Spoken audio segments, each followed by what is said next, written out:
بسم اللہ الرحمن الرحیم۔ السلام علیکم ورحمۃ اللہ وبرکاتہ۔ عزیز طلباء، امید ہے آپ خیریت سے ہوں گے۔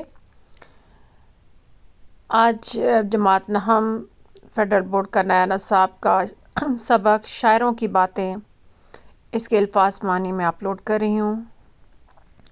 امید ہے آپ اس سے بہت زیادہ فائدہ اٹھائیں گے، لیکن بیٹا کوشش کیجیے گا، پہلے بھی میں آپ کو بتا چکی ہوں کہ جو الفاظ معنی ہیں ضروری نہیں ہے کہ وہی لفظ جو ہے نا آپ کے جو ہے نا اس کے جملے کے اندر جو ہے وہ اس کے معیار کے اوپر اترے، کیونکہ ایک لفظ کے 4 سے 6 مطلب ہوتے ہیں، اس سے زیادہ بھی ہوتے ہیں، تو وہ ضروری نہیں ہے کہ لغوی جو ایک مطلب ہوتا ہے وہ آپ کے لفظ کے ساتھ آپ کے جملے کو سوٹ کرے۔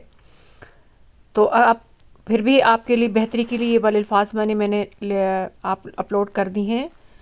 اگر آپ اس کو صحیح طرح سننا چاہتے ہیں، شاعروں کی باتیں کی تشریح میں جائیں مائی مکس پلیٹ کے چینل پر، وہاں آپ کو ہر چیز آسانی سے سمجھ آ جائے گی۔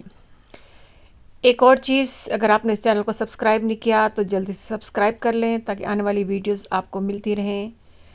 کوئی بھی چیز آپ کو ڈھونڈنے میں مشکل پیش آ رہی ہے تو آپ ویڈیوز پہ چلے جائیں مائی مکس پلیٹ کے چینل پر یا چینل لسٹ پر، وہاں پہ آپ کو ہر چیز علیحدہ علیحدہ حصوں میں مل جائے گی اور آپ کو ڈھونڈنے میں مشکل پیش نہیں آئے گی۔ ویڈیو کو لائک کریں، شیئر کریں، خود بھی فائدہ اٹھائیں اور دوسروں کو بھی فائدہ اٹھانے کی ترغیب دیں۔